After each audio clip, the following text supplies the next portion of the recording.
솔로몬에게 길을 묻다 시리즈 설교 세 번째 시간으로 오늘은 전도서 3장의 말씀으로 은혜를 나누고자 합니다.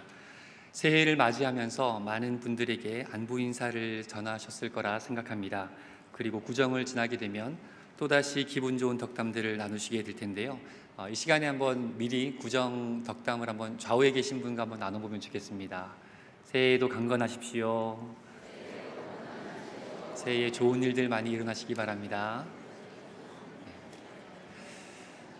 네, 우리가 새해 인사를 하고 덕담을 나누고 방금 또 인사하셨던 것처럼 우리는 늘 좋은 일들이 가득하기를 원합니다. 하지만 우리의 실제 삶은 그렇지 않다라는 것을 너무도 잘 알고 있습니다. 우리가 오르막길이 있는가 하면 내리막길이 있고, 또 순탄하게 잘 가는 날이 있는가 하면 돌부리에 걸려 넘어지는 그런 날도 있습니다. 이렇게 예측할 수 없는 일들이 우리의 삶에 펼쳐질 때, 특별히 힘들고 고통스러운 시간을 마주할 때 우리는 당황하게 되고, 또 심한 경우에는 낙심하고 좌절하게 됩니다.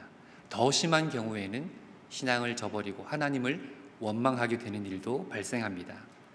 이처럼 한 치 앞도 알 수 없는 인생의 여정에서, 그리고 내 뜻대로 삶을 운영해 나갈 수 없는 현실 앞에서 우리 하나님의 백성들은 어떤 마음으로 살아야 하며 또 가장 지혜로운 삶은 무엇인지 오늘의 말씀 속에서 진리를 발견하고자 합니다. 전도서 3장 초두에는 시 한 편이 자리 잡고 있습니다. 이 시의 제목이라고 할 수 있는 1절의 말씀은 시 전체의 내용을 잘 요약하고 있는데요. 전도서 3장 1절을 보시겠습니다. 범사에 기한이 있고 천하 만사가 다 때가 있나니. 전도자는 이 세상 모든 것에는 다 때가 있다고 말하며 한 편의 시를 들려줍니다. 다 읽지는 않고요. 처음과 마지막인 2절과 8절만 한번 읽어보겠습니다. 2절입니다. 날 때가 있고 죽을 때가 있으며 심을 때가 있고 심은 것을 뽑을 때가 있으며 8절 사랑할 때가 있고 미워할 때가 있으며 전쟁할 때가 있고 평화할 때가 있느니라. 이렇게 상반되는 내용들을 총 7개의 절에 걸쳐 대조시키고 있습니다. 성경의 언어에서는 이 7이라고 하는 숫자는 완전한 숫자를 의미합니다. 그러니까 만사에 다 때가 있다라는 내용을 7개의 절에 걸쳐서 반복해서 써내려간다라는 말은 이 모든 세상 만사 일에 동일하게 적용된다라는 것이죠. 잘 될 때가 있으면 안 될 때가 있고, 좋은 날이 있으면 그렇지 않은 날도 있다라는 것입니다. 그렇다면 이런 면에서 우리 그리스도인들이 세상 사람들과 다른 차이점은 없을까요? 창조주 하나님을 아버지라고 하는데 그 전능자의 자녀들에게 부여되는 혜택, 이런 건 없을까요? 유감스럽게도 신앙이 있는 사람도 그렇지 않은 사람도 모두가 다 마찬가지라고 성경은 말하고 있습니다. 9절을 보겠습니다. 일하는 자가 그의 수고로 말미암아 무슨 이익이 있으랴. 하나님이 인생들에게 노고를 주사 애쓰게 하신 것을 내가 보았노라. 우리 인간이 아무리 노력해도 아무리 애를 써도 하나님께서 정하신 그 때를 어쩌지 못한다라는 것입니다. 그 누구도 바꿀 수 없으며 이 역사를 주관하시는 분은 오직 하나님 한 분뿐임을 강조하고 있습니다. 범사에 기한이 있고 천하 만사가 다 때가 있다라는 것은 내가 그때를 잘 정해야 된다는 것이 아니라 나의 결정과 상관없이 하나님께서 이미 나의 삶을 다스리시고 주관하신다라는 것을 의미합니다. 그래서 하나님의 주권을 인정하고 그 주님을 의지하며 사는 것이 가장 지혜로운 삶입니다. 이 지혜로운 삶을 살기 위해서는 내가 올바른 때를 찾아서 행동하는 것이 아니라 하나님께서 이미 모든 만사의 때를 정해 놓으셨음을 인정하는 것, 이것이 지혜로운 삶의 첫걸음이라고 할 수 있겠습니다. 그래서 우리는 우리의 인생이 어느 굴곡점에 머물러 있든지 하나님의 주권을 인정하고 그분의 뜻을 따르는 삶의 태도를 취해야 합니다. 쉴만한 물가와 푸른 초장을 거닐 때에도 나태하거나 교만하지 않고, 그리고 메마른 광야를 지날 때에도 원망하지 말아야 할 것입니다. 우리는 광야를 만나면 어떻게든 빨리 그 광야를 탈출하고 싶어 합니다. 하지만 하나님께서는 그 광야에서 우리가 훈련되고 성숙되기를 원하십니다. 그 모든 과정을 다 건너뛰고 탈출하는 것에 관심 있는 것이 아니라 그것보다 더 중요한 것은 광야에서도 하나님의 백성으로 하나님의 백성답게 걸어가기를 원하십니다. 신명기 8장 15절에 보면 이스라엘 백성들이 광야길을 걸을 때 하나님께서 그들에게 말씀하십니다. 내가 너희들에게 이 광야의 길을 걷게 하는 이유가 있다 라고 하시는데요, 15절을 보겠습니다. 너를 인도하여 그 광대하고 위험한 광야 곧 불뱀과 전갈이 있고 물이 없는 간조한 땅을 지나게 하셨으며 또 너를 위하여 단단한 반석에서 물을 내셨으며 내 조상들도 알지 못하던 만나를 광야에서 내게 먹이셨나니 이는 다 너를 낮추시며 너를 시험하사 마침내 내게 복을 주려 하심이었느니라. 이 모든 광야의 길, 이 모든 고난의 길, 힘든 길, 절망의 길, 막막한 길, 이 모든 것의 궁극적인 이유가 마침내는 복을 주려 하심이었다라고 하나님께서는 말씀하십니다. 선하신 하나님께서는 자신의 백성들에게, 자신의 자녀들에게 궁극적으로는 복을 주기를 원하시는 분이십니다. 그런데 꽃길만 걷게 하신 것이 아니라, 그 복을 주기 위해 안전한 길로만 인도하는 것이 아니라, 비록 우리 인간은 다 헤아릴 수 없는 하나님의 섭리로 가득 찬 시간 속에서 하나님을 믿고 또 따르게 하셨습니다. 하나님께서는 정말 그러한 분이라는 것을 오늘 본문 11절에서는 이렇게 얘기하고 있습니다. 11절입니다. 하나님이 모든 것을 지으시되 때를 따라 아름답게 하셨고, 하나님께서 이 모든 것을 지으셨을 때 다 아름답게 하셨다라는 거예요. 동의하십니까? 네, 교회니까 아멘 하시죠. 한번 저를 한번 옆에 계신 분을 보세요. 아름다우십니까? 네, 입은 아멘 하지만 웃는 게 아닌 그게 사실입니다. 제가 20대 후반에 영국의 런던에 잠시 살았던 적이 있었는데요, 처음에 영국에 갔을 때 너무 좋더라고요. 집도 예쁘고 길거리도 깔끔하고 버스도 이쁘고 택시도 이쁘고. 그래서 아침에 집을 나오면 모르시는 옆집 아주머니께서 꽃에 물을 주다가 좋은 아침이라고, 오늘 날씨 너무 좋지 않냐고, 못 알아들으니까 하고 지나가고. 그리고 길 가다가 빗자루를 쓰는 청소부를 보면 영화배우 같은 거예요. 버스를 타도 영화배우가 인사해주고, 커피를 주문해도 영화배우 아가씨가 커피를 내줍니다. 그렇게 싱글싱글 봉글하면서 하루를 마치고 저녁에 들어오면 씻으려고 거울 앞에 서지 않습니까? 그러면 정말 깜짝 놀랍니다. 이게 뭐야? 이게 사람의 얼굴인가? 사람이 이렇게 생길 수가 있나? 오늘 하루 종일 봤던 사람들은 정말 잘생기고 이쁜 사람들이었는데 이 거울을 보니까 너무 충격인 거예요. 제가 늘 제 외모에 대해서 불만도 없고 늘 만족하며 사는데, 처음에 영국 갔을 때 한동안은 이 거울 보는 게 힘들더라고요. 왜 하나님은 이렇게 사람을 다르게 창조하셨나? 꼭 나를 만들다가 잠시 바쁘셨던 것처럼, 만들다가 중단했던 것처럼, 이왕이면 코도 좀 높여주시지, 눈도 좀 크게 주고, 그런 마음이 들더라고요. 하나님께서 모든 것을 지으셨는데 때를 따라 아름답게 하셨다라는 거예요. 잘 동의가 안 돼요. 그래서 자세히 살펴봤습니다. 이 아름답게 하셨다는 말이 무엇인가? 정말 뷰티풀하게, 예쁘다라는 말인가? 근데 원문을 보니까 그런 뷰티풀한 말이 아니더라고요. 하나님께서 모든 것을 아름답게 지으셨다라는 것은 적절하게 지으셨다라는 거예요. 적당하게 지으셨다라는 거예요. 우리 수준, 우리의 기준이 아니라 하나님의 판단과 하나님의 기준에서 모든 만물을 적절하고 적당하고 알맞게 지으셨다라는 것입니다. 그렇다면 우리는 하나님께서 정해주신 이 틀 안에서, 하나님께서 나름 잘 만들어주신 이 틀 안에서 우리는 바꿀 수 없고 우리가 할 수 있는 것은 없어서 그저 이 모든 주어진 삶들을 운명처럼 받아들이고 그냥 살기만 하면 되는 것일까요? 그렇지 않습니다. 우리 인간에게만 특별히 부여하신 것이 있습니다. 짐승과는, 동물과는, 식물들과는 다르게 우리 인간에게만 특별히 부여하신 것이 있는데, 오늘 본문 11절을 다시 보시면 하나님이 모든 것을 지으시되 때를 따라 아름답게 지으셨고 또 사람들에게는 영원을 사모하는 마음을 주셨느니라. 그러나 하나님이 하시는 일의 시종을 사람으로 측량할 수 없게 하셨도다. 우리 사람들에게는 이 영적인 세계를 인지할 수 있는 능력을 주셨다라는 것입니다. 하나님의 섭리를 깨달을 수 있는 능력을 주셨습니다.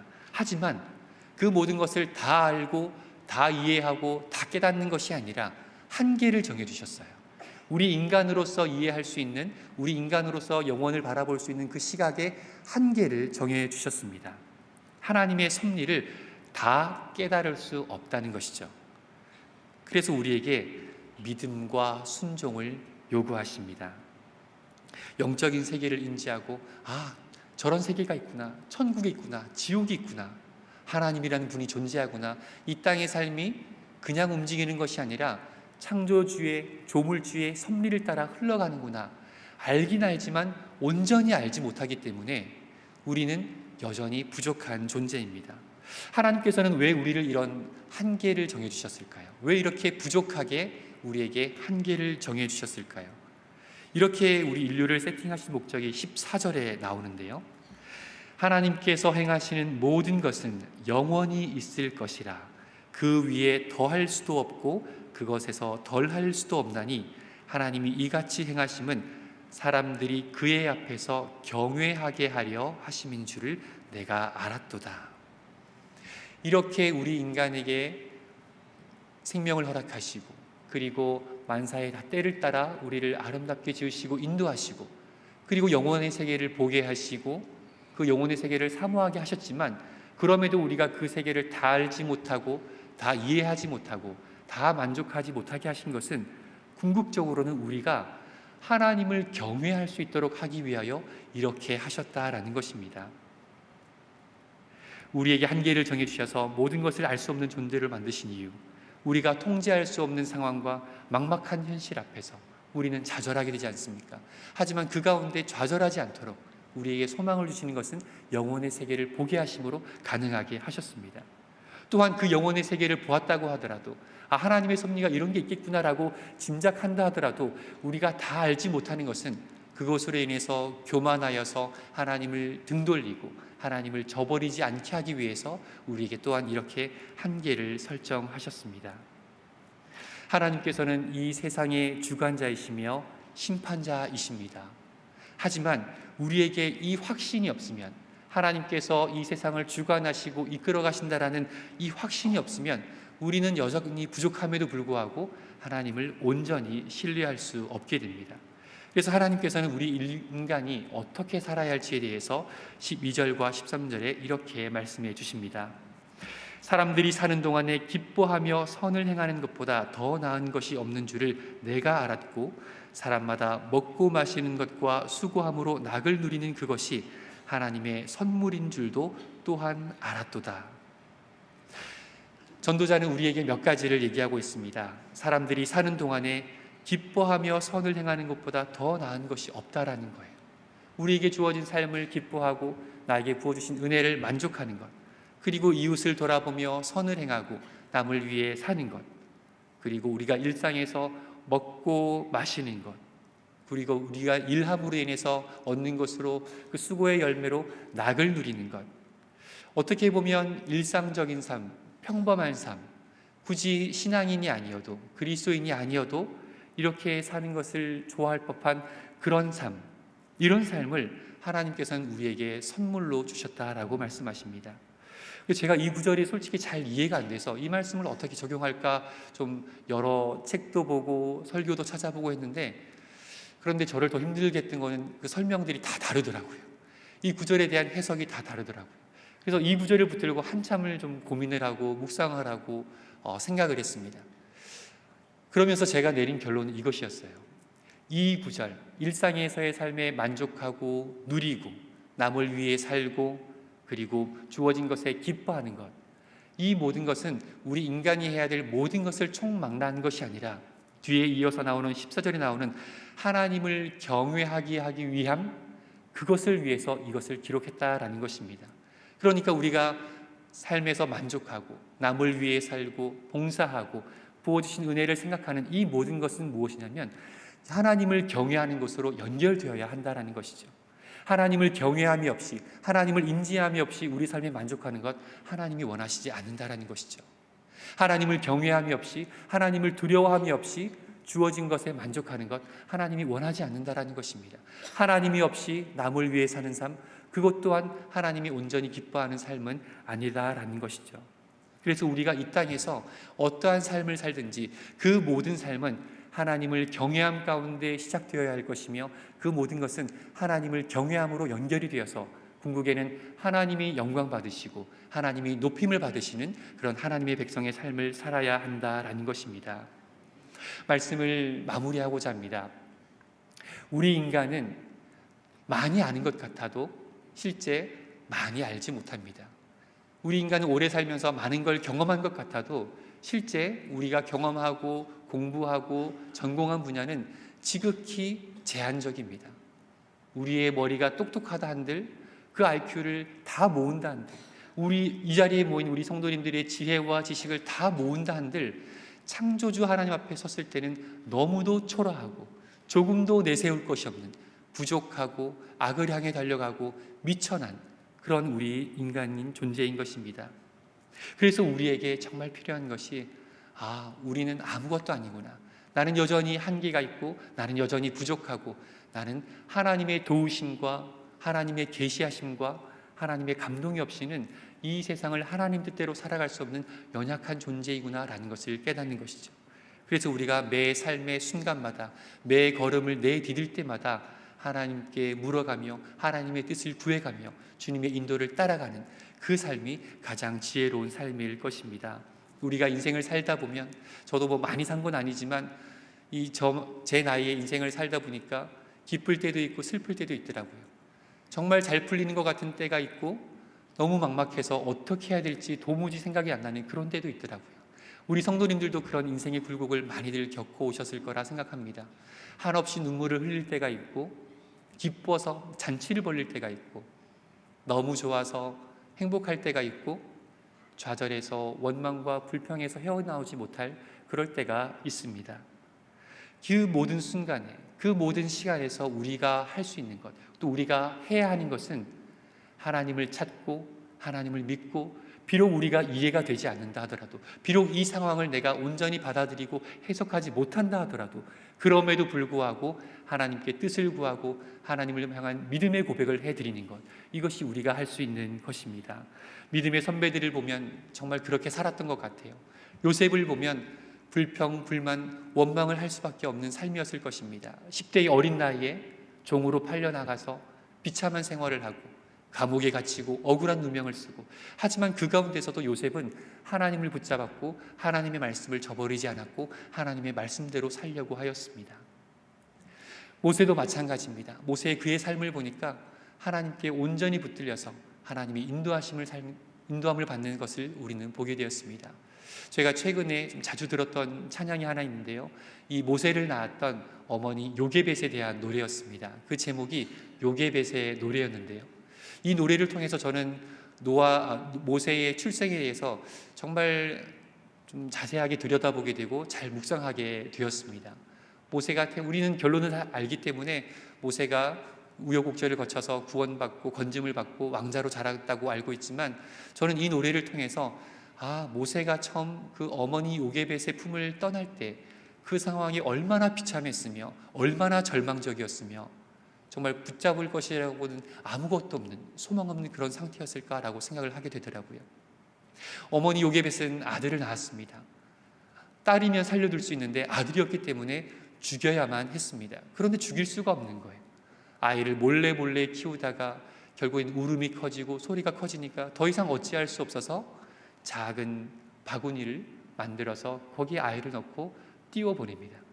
그 아이를 강가에 띄워보낼 때 이제 안전하다, 이제 다행이다 라는 마음이 들었을까요? 그 아이를 마치 죽음에 내보는 것처럼 이제 내 손을 벗어난 이 아이, 내가 어떻게 할 수 없는 그 상황, 그 절망 가운데 이 요게벳의 노래를 쓴 시인은 이렇게 노래하더라고요. 너의 삶의 참 주인, 너의 참 부모이신 하나님 그 손에 너의 삶을 맡긴다. 너의 삶의 참 주인, 너를 이끄시는 주 하나님 그 손에 너의 삶을 드린다. 이 요게벳의 고백이 우리 모두의 고백이 되었으면 좋겠습니다. 우리의 삶, 내가 할 수 없는 것들, 정말 막막한 것들, 내가 해결할 수 없는 것, 내가 주관할 수 없는 것들 하나님 손에 맡겨드릴 때 전능하신 하나님께서, 나를 누구보다 잘 아시는 하나님께서 가장 선한 것이 무엇인지, 하나님의 기쁨이 되는 것이 무엇인지 가장 잘 아시는 그분께서 인도하실 것입니다. 하나님께 매달리시기 바랍니다. 하나님께 간구하시기 바랍니다. 하나님의 뜻을 묻길 바랍니다. 하나님 손에 맡겨드리기를 바랍니다. 우리의 자녀도, 나의 사업도, 우리의 가정도, 내가 전도해야 할 그 사람도, 내가 눈물을 흘릴 수밖에 없는 그 기도의 제목도 하나님 손에 맡겨드릴 때에 그분이 온전히 붙잡고 인도하실 줄로 믿습니다. 이 시간 우리 함께 기도하기를 원합니다. 사랑의 하나님 아버지, 주님의 은혜를 감사드립니다. 죽을 수밖에 없는 저희들 독생자 예수 그리스도로 말미암아 구원받게 하시고 주님의 자녀 삼아주심에 감사를 드립니다. 또한 저희들에게 영혼을 사모하는 마음을 주시고 저 영원한 천국을 바라볼 수 있게 우리의 영의 눈을 열어주심에 감사를 드립니다. 하오나 주님, 우리는 여전히 무지하고 여전히 우리는 어리석고 우리의 시선은 여전히 이 땅을 향해 있기에 하나님의 크신 뜻을 알고 깨달음에도 자꾸만 이 세상에서 한쪽 다리를 걸쳐놓고 하나님과 세상 사이에서 오락가락하는 저희들의 연약한 모습을 보게 됩니다. 하나님, 저희를 불쌍히 여겨주시고 저희의 눈을 온전히 열어주셔서 하나님을 바라보게 하시고 이 땅이 어떻게 우리에게 다가오든지, 이 땅이 어떻게 우리를 위협하든지, 이 땅에 어떤 어려움이 우리를 좌절시키든지 그것 가운데 무너지지 않게 하시고 하나님을 온전히 바라보고 믿음으로 하나님의 인도함을 받게 하여 주옵소서. 그리하여 하나님께는 영광이 되며 하나님을 경외하는 주의 백성들로 말미암아 이 세상이 하나님을 또한 보게 하는 그런 역사가 우리 가운데 있게 하여 주옵소서. 우리에게 성령을 충만히 부어주시고 그 성령의 인도로 말미암아 하나님의 기쁨이 되는 복된 삶을 우리 모두가 살게 역사하여 주옵소서. 예수님의 이름으로 기도합니다.